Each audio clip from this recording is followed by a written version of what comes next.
Hi everyone, I'm in my vegetable garden today and I'm going to do a video on our tomatoes and some of the tips and tricks that we are trying in order to force them to go ripe on the vine.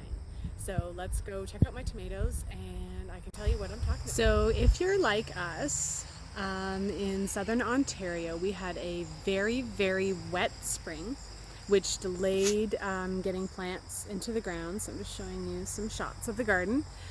I got delayed getting a lot of plants into the ground, and now we're going through a bit of a drought and it's very cold. Last night it got down to 8 degrees Celsius and really only a high of about 22 today. So what's happening is we're approaching September and I basically have no red tomatoes.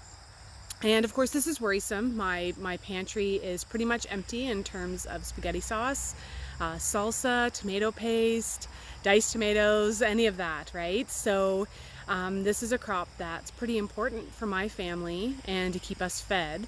And it looks like we're going to have to give the plants a bit of a helping start this year. There's been some rumors of an early frost. I'm hoping those are just rumors. But if that is the case, without a greenhouse, these plants are going to need a little bit of support. So I'm going to talk about the tricks that we have used in the past. This has happened to us once 3 years ago, I think it was, where we ended up with a lot of green tomatoes. You got to get creative in those cases. But there are some tricks and tips, and I'll show you my plants and I'll talk about what those are. So as you can see, my plants are loaded with green fruit. Lots and lots. And it's only just now you can see there's a few pops of red. So these are my paste tomatoes. They are what is known as an indeterminate variety of tomatoes. So what that means is they're a vine. And we've trained them to grow up these trellises and they're doing quite nice. Look at all that green fruit, right? So, and I need these guys to turn red. I need them to ripen. And so one of the things you can do, and you can actually see that my husband's done it, he went in and did this yesterday, is you can actually cut the top off of your indeterminate tomatoes. We're approaching the end of August here, and anything that has yellow flowers on it, there is no chance that that baby's going to turn into a tomato. It's just not going to have enough time to ripen into, or to turn into a fruit and then ripen. So you might as well divert the energy the plant is giving into ripening the fruit that's already on there. So that's one really good trick, is if you've got an indeterminate tomato variety, to cut the tops off them, which he's gone around and he's done all that. He's also gone and mostly, he's missed just a couple here, but you want to pinch off these blossoms. Like I said, these guys basically have no chance of becoming tomatoes. If it was still July, sure, let those babies go. But because we're talking about the end of August here, our first frost probably going to be early October, and there's not really an opportunity for that flower to turn into anything. Oh, there's some red ones. So those are two tricks right there. Cut the tops off your indeterminate tomatoes and pinch off your blossoms. You also want to get in and get all of these little suckers right here. They're called suckers because that's exactly what they do. They suck energy from the plant.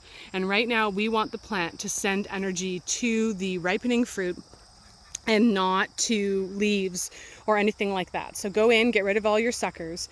And you can also get rid of a large amount of your foliage, your leaves.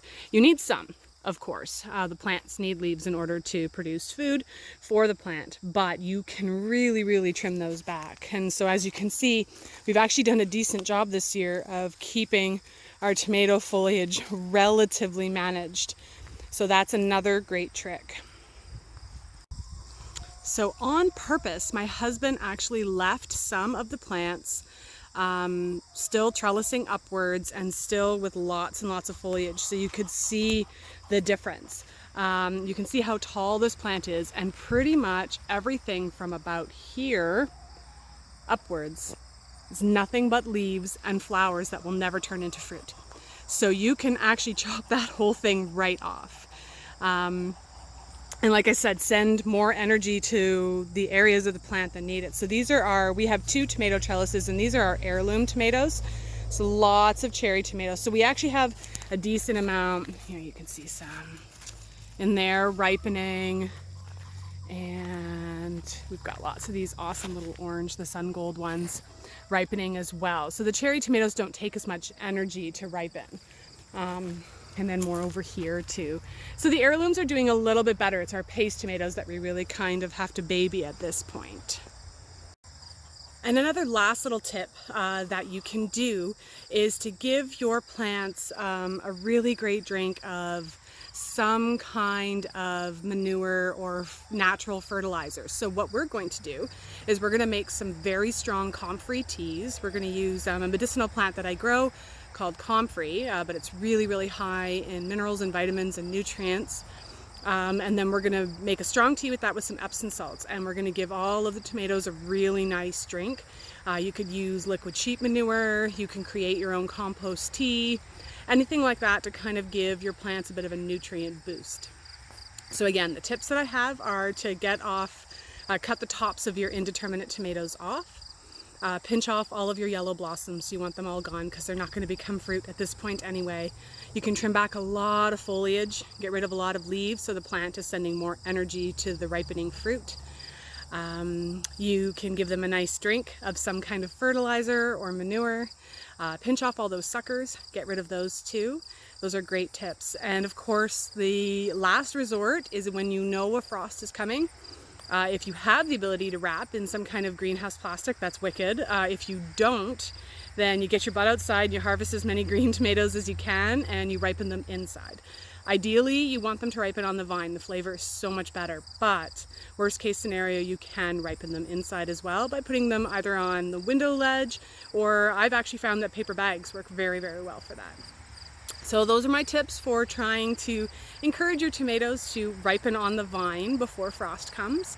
I hope you found this video helpful. There will be a companion blog post and the link will be below, so you can check that out. Feel free to follow me on YouTube, Facebook, Instagram, and all that jazz. Thanks so much for watching, and I hope you guys are having great success in your gardens wherever they are.